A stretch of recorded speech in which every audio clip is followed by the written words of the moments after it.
Les damos la bienvenida a esta presentación donde vamos a ir viendo cuáles son las técnicas de estudio, ¿sí?, que están en la cartilla. Y con esta presentación queremos resaltar, ¿no?, los puntos más importantes de la cartilla y cuáles son las herramientas fundamentales para que ustedes tengan éxito a la hora de rendir el examen de ingreso y, por supuesto, cuando estén cursando las materias. Bien, este material les va a permitir a ustedes establecer nuevas estrategias para ampliar la capacidad de retención de información, la concentración y al mismo tiempo la motivación. Esa motivación que a veces requiere de otros instrumentos para poder llegar a un resultado óptimo. En la cartilla ustedes van a tener una primera sección, ¿no?, donde se aborda el problema de leer sin leer. ¿Qué es esto de leer sin leer? No sé si a ustedes les pasó, si alguna vez llegaron al final de una página y se dieron cuenta que no se acordaban de nada. Es común llegar, ¿no?, cuando no estamos concentrados o cuando no estamos enfocados, cuando la mente está en otro lugar, es común tener este tipo de interferencias, ¿sí? Este leer sin leer causa aburrimiento y desánimo y hace que el estudio sea una carga pesada. Efectivamente, este aburrimiento lleva al estudiante que deje una carrera, tenga cierto desánimo y se diga no sirvo para estudiar, pero en realidad no es eso, simplemente que no tiene adoptada ciertas estrategias de estudio que a continuación vamos a explicar. Una de las propuestas que ustedes van a leer en la cartilla es esta técnica de leer escribiendo. O sea, cuando agarramos un texto, vamos a agarrar la lapicera, el bolígrafo, un lápiz, ¿sí?, y vamos a prestar atención a lo que dice el texto. El lápiz nos va a ayudar a que esa lectura deje de ser pasiva y pase a ser una lectura activa. Además, nos va a permitir interrogar al texto, seleccionar lo importante y, de alguna forma, expresar lo que nosotros vamos aprendiendo del texto, cuáles son las ideas que nos surgen, ¿sí? Es una forma de reaccionar ante las ideas que nos va posibilitando el texto.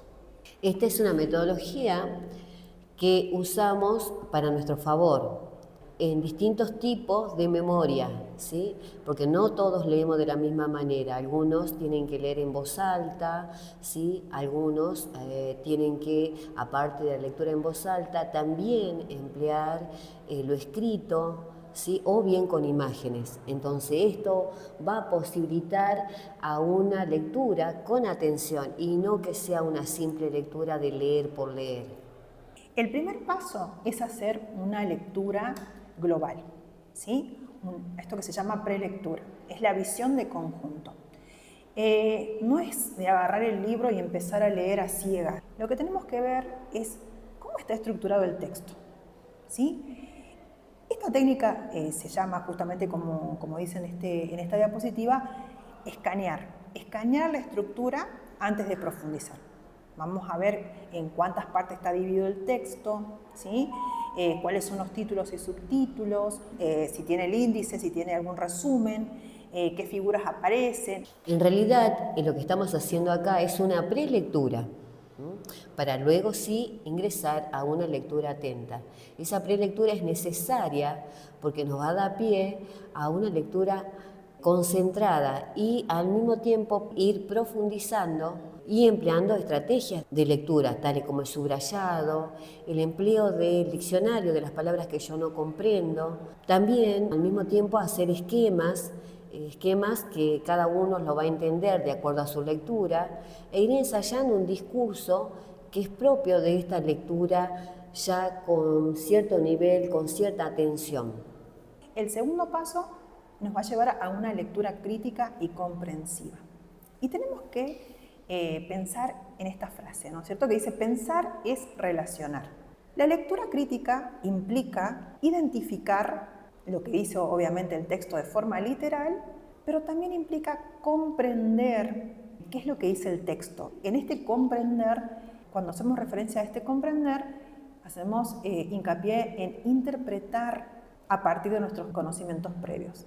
Finalmente, a través de esta lectura crítica, lo que vamos a hacer es reflexionar sobre lo que leímos, hacer una evaluación, ¿sí?, y una crítica argumentada de aquello que estamos leyendo. Acá es importante que debemos evitar la memoria mecánica o repetitiva.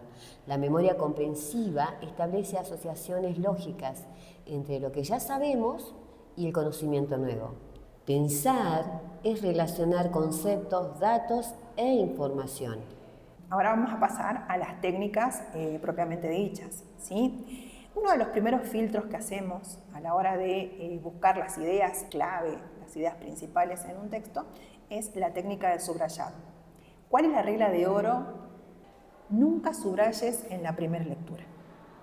¿Qué quiere decir esto? Que nosotros primero sí vamos a hacer una lectura del texto, pero recién cuando hacemos una segunda lectura vamos a utilizar el resaltador.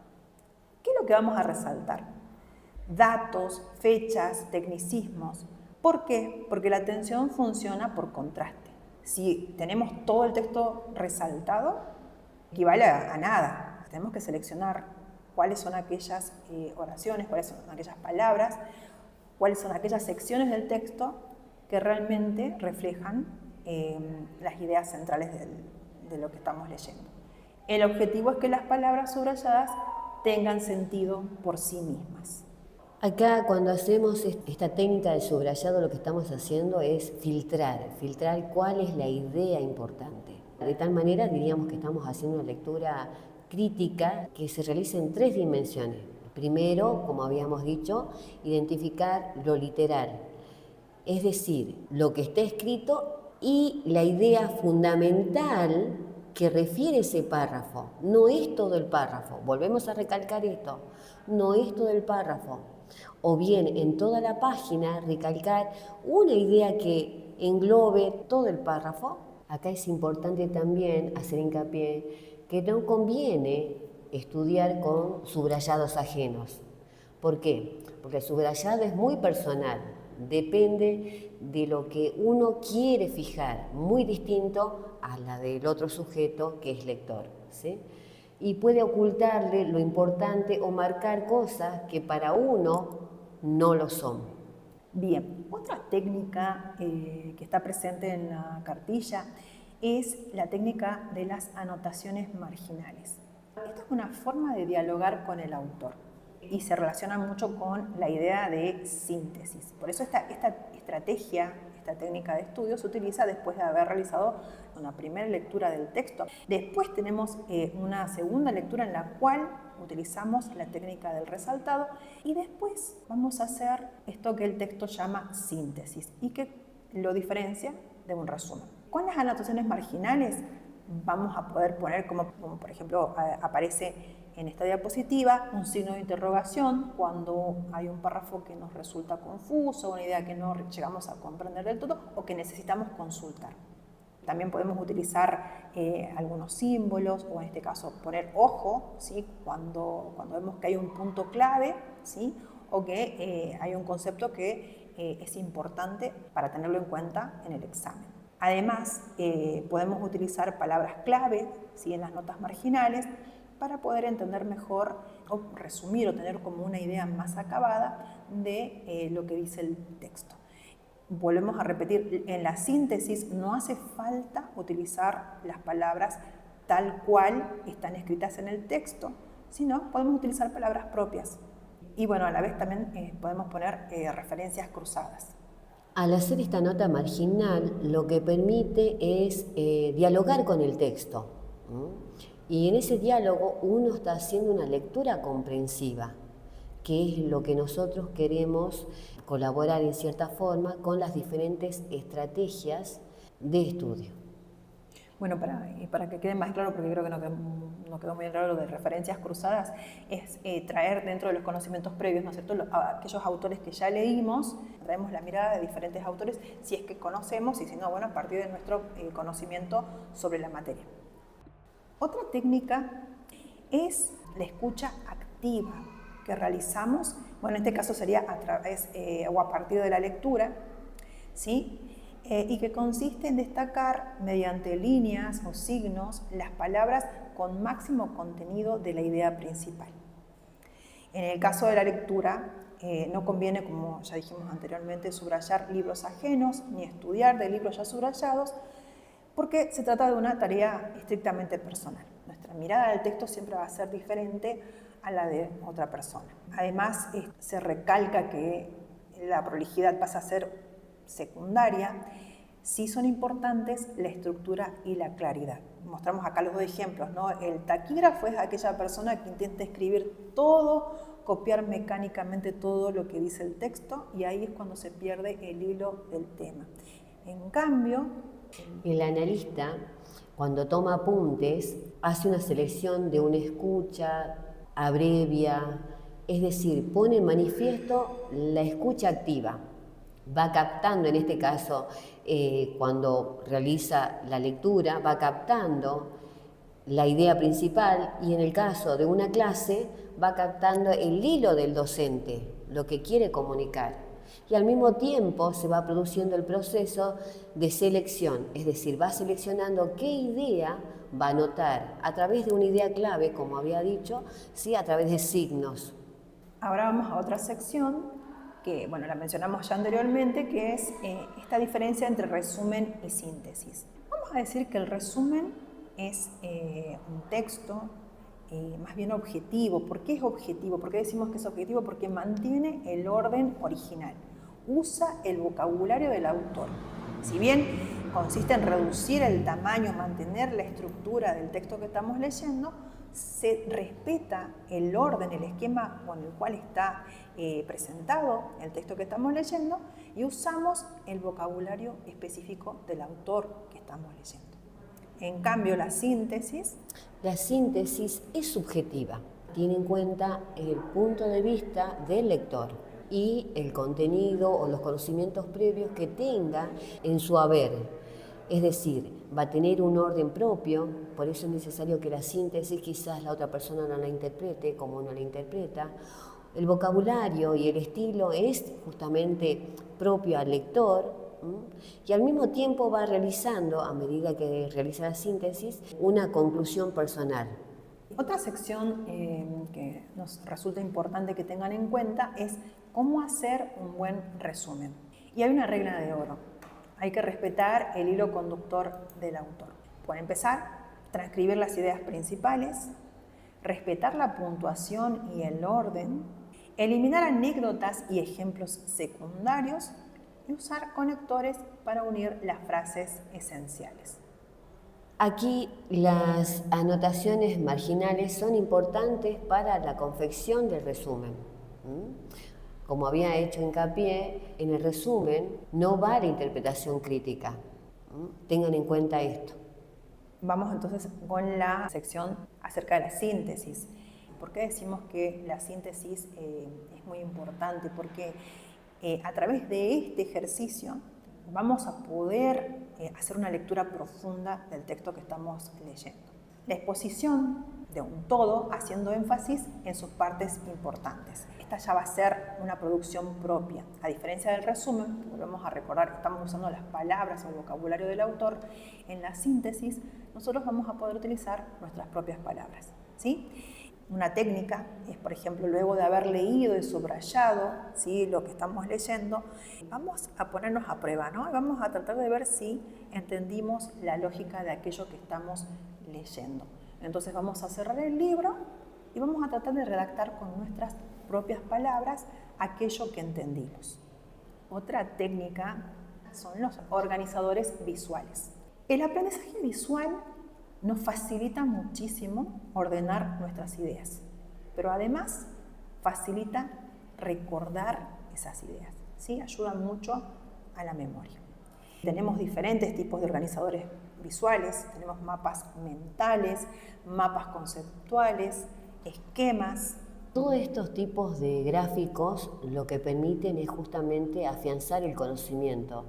Es decir, luego de la lectura comprensiva, interpretativa, el lector tiene la capacidad de elaborar este tipo de mapas mentales, conceptuales y esquemas.